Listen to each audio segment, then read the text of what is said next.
Hello, this is Matt on the Moon Lambo channel, and happy Friday to you, everybody. Unless you're not watching it on a Friday, in which case, happy whatever the hell day it is where you're listening. Check out this article. RippleNet's new member, SBI, confirms Japan-Vietnam remittance service with major TP bank.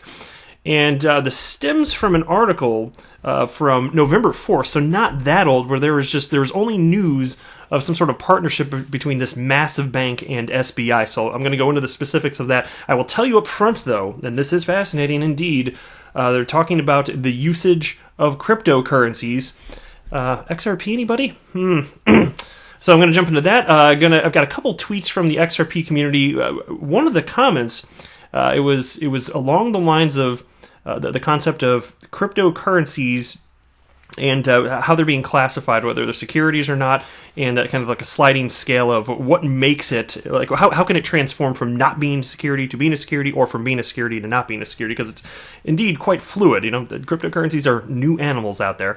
That's why regulators, in part, are having such a hard time figuring out what the hell to classify these things as. But that's a fascinating topic in my mind. I've also got an article talk about remittance and settlement here. Take a look at this from Cointelegraph. BRICS nations discuss creation of new crypto for a unified payment system. Sounds like another walled garden. I'll share with you the specifics. BRICS being, oh god, I didn't remember. Is it Brazil, that's what the B is. I know the C is China. The S is South Africa.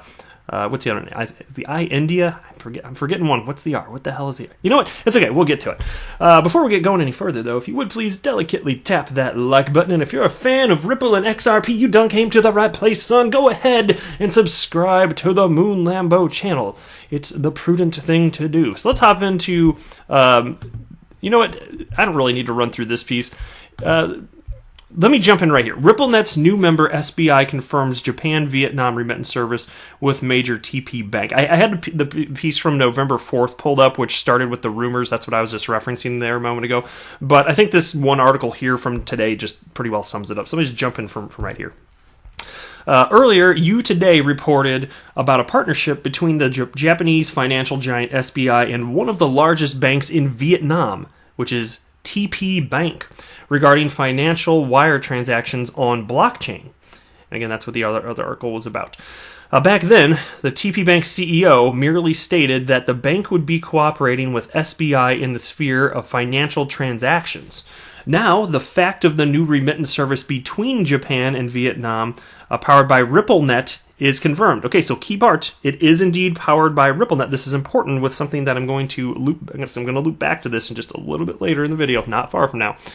And you can see here's a tweet from XRP Research Center, November 15th, 2019. SBI, Ripple Asia, SBI Remit, and TP Bank in Vietnam announced the start of the first Japan-Vietnam remittance service using RippleNet. Okay, and let me jump down to, I'll just pull this up here. So here's the official release on this from SBI Group, all right? So I pulled this up. And this is the part, I'm not going to read this whole thing to you, but there is this little paragraph here, it's a few sentences, from Yoshitaka Kitao, SBI Group, with SBI Group, and you probably know his name by now, right? And so here's what he had to say. And the last sentence is where he's talking about crypto utilized within this remittance service, and it's worded in an unlikely way. So let me share with you my thoughts on this. The booming Vietnamese economy is one of the most attractive markets around the world. TP Bank, which the SBI Group has invested in 2009 and owns a 19.9% share of, has achieved steady accumulation of loans and non-interest income, such as settlement services, by actively utilizing cutting-edge technologies. The adoption of RippleNet will further differentiate the company from its competitors. And check this out. Here's the last sentence in this. And this is, again, a quote from Yoshitaka Kitao. We will also develop remittance services that incorporates crypto assets in the future. And some of you might be thinking, yay, XRP. And some of you might be thinking, what the heck is he talking about? Why did he say crypto assets? Assets, plural, right? Okay, the crypto assets, plural. So certainly XRP would be included in there. Is this some sort of typo or misunderstanding, something lost in translation? Or did he literally mean crypto assets plurals and something else, something beyond XRP utilized within remittance. And of course, when he states remittance here, you could say it could be used in some other capacity in remittance, and then I'd pose the question, in what capacity, if that's the way that you're thinking? Because the only way that I can think of to utilize a cryptocurrency as it pertains to remittance, it has to do with settlement. If you can think of another way in which it can be used, let me know. I haven't come up with one. Maybe I'm missing something. Okay, but so I don't know. Again, something could have been lost in translation here, but at a minimum, certainly XRP would be utilized. Here's the other thing. This is why I tend to think that it probably is just something that's lost in translation. This is RippleNet here, right?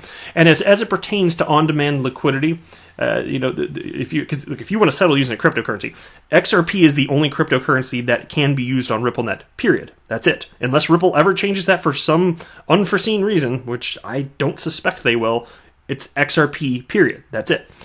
Technologically, is it possible to incorporate other cryptocurrencies like Bitcoin or just pick another coin? Yes. Are they going to? No. What would be an incentive, especially if it's something like Bitcoin where it's slow and costly and uses a ton of energy? There's no way it makes sense.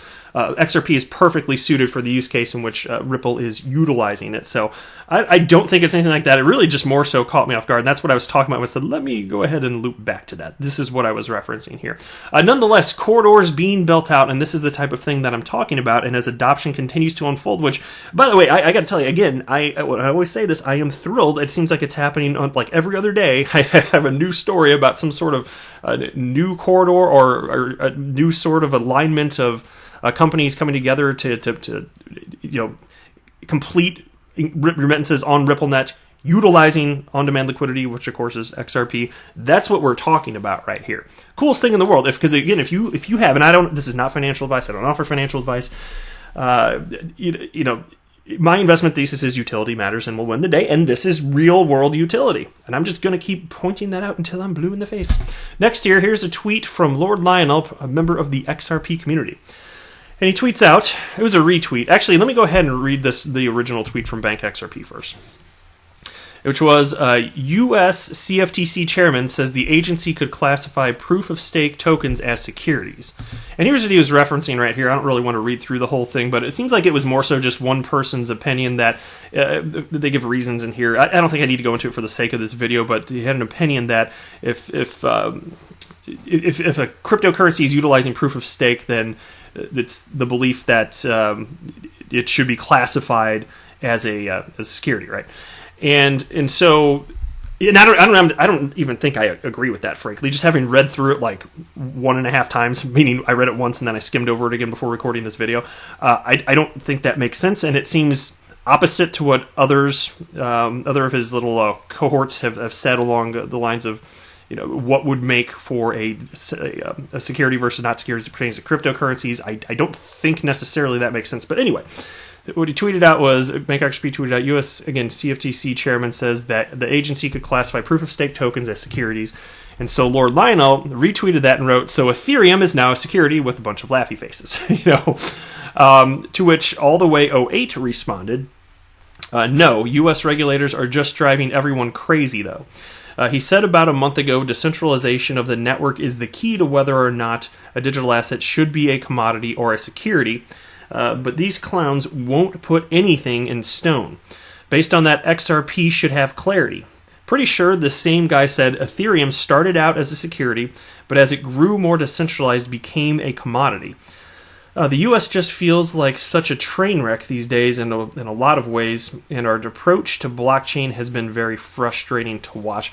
And it's funny because before I even came across this, I was just trying to recall myself. It just happened to pop in my head. I was trying to figure out who it was that stated that just brought up the concept over the last 4, 5, 6 months, whenever it was, just the concept of Ethereum, perhaps, it didn't say it was, but perhaps used to be what would have been classified as a security, but now isn't because of sufficient decentralization. And then this popped up, and I thought, oh, well, that's timely. So I was like, okay, so I'm not nuts I'm not misremembering that happening, but I still don't think it was this guy, Heath Tarbert. That name does not sound familiar to me, but there's definitely somebody out there. I was trying to remember if it was Jay Clayton that may have said that. It may not have been. But point being, it was brought up by somebody that regulates just the idea that Ethereum, that is a real thing. It probably used to be a security, but they don't think that it is today at all. And that has to do with the level of decentralization right there. And that's why, again, if you're just, you can't, I don't think you can flatly state that just because something's proof of stake. Not that I'm here to defend proof of stake. I'm a lot of the consensus mechanism with XRP, but I don't think that you can just say something is centralized purely because it's proof of stake. I think that's kind of a silly argument. Same for proof of work. I'm not fans of that. Again, there's a better way to do things, but there we are. All right, and I got this next piece from XRP Crypto Wolf, and thank you very much, good sir, for sending this my way. It's the article from Cointelegraph. BRICS nations discuss creation of new crypto for unified payment. And the one that I was forgetting is Russia. That's what the R stands for. Well, whatever. The BRICS is new to me. This is brand new. I don't think it was in the news ever before. So there we go. But International Association BRICS, member nations, Brazil, Russia, India, China, and South Africa. So here we go. According to one official in attendance, members of International Association BRICS, B-R-I-C-S, discussed the creation of a new cryptocurrency at a recent summit.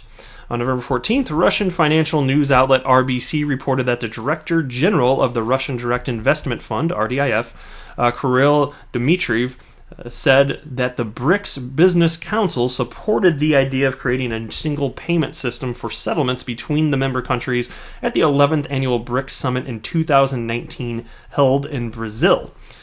The member nations, namely Brazil, Russia, India, China, and South Africa, are reportedly planning to develop a single payment transaction system between the member countries, which could be carried out in a still-to-be-developed BRICS cryptocurrency. Dmitriev said, quote, an efficiently operating BRICS payment system is capable of stimulating settlements in national currencies and ensuring the stability of settlements and investments between our countries, which form more than 20% of the global influx of foreign direct investment. So again, in case you weren't picking up what he's putting down there, what he's talking about is the formation of another walled garden. So he did say settlement, but again, it would only operate within that closed system right there. So, and look, there are going to be some of these popping up the world over. It's just a different approach than what Ripple is taking. And so all these walled gardens that pop up, even if they do, and we don't know if they're going to do this for sure, but if they do indeed create this cryptocurrency used for settlement within the closed system, it would have to be backed by something, right, in order to have value, because otherwise what are you going to do? Are you going to have a closed system where it has a market value, but only those within that closed system can participate in determining the market value? That sounds like something that's going to be rather illiquid. That sounds like a train wreck. I don't think that that's what they're even going for. That's why anytime there's a closed system, that's not what they do. Have you ever noticed that? They're not trying to create an open market value for their closed system. No, they're just backing it. They're saying, hey, we have this many dollars, and this cryptocurrency represents those dollars which we hold. That's it. So it's centralized. It's absolutely centralized, and it doesn't interoperate. That's the problem. That's why you'd still need XRP as a bridge currency as it pertains to the settlement of currencies. If you're trying to transfer money from one part of the world to another, change from one fiat currency to another, you got to bridge it somehow. And maybe a closed system can be useful if they can have real utility. I don't have anything against that. To me, it seems like it just seems completely unnecessary. It seems like not the best route to go. And Brad Garlinghouse I saw him first write about this. It must have been over 2 years ago at this point. He put out a little article. I think it was on LinkedIn of all places. Actually, I'm pretty sure that's where it was. Just going from memory here. And he just what he called this concept. It's the concept of a bank coin. He calls it, quote, deeply misguided. And I could not agree more. But anyway, that's it for this video. I am not a financial advisor. Do not buy or sell anything, because if anything that I say or write, that would be a very, very, very bad idea. Until next time, to the moon, Lambo!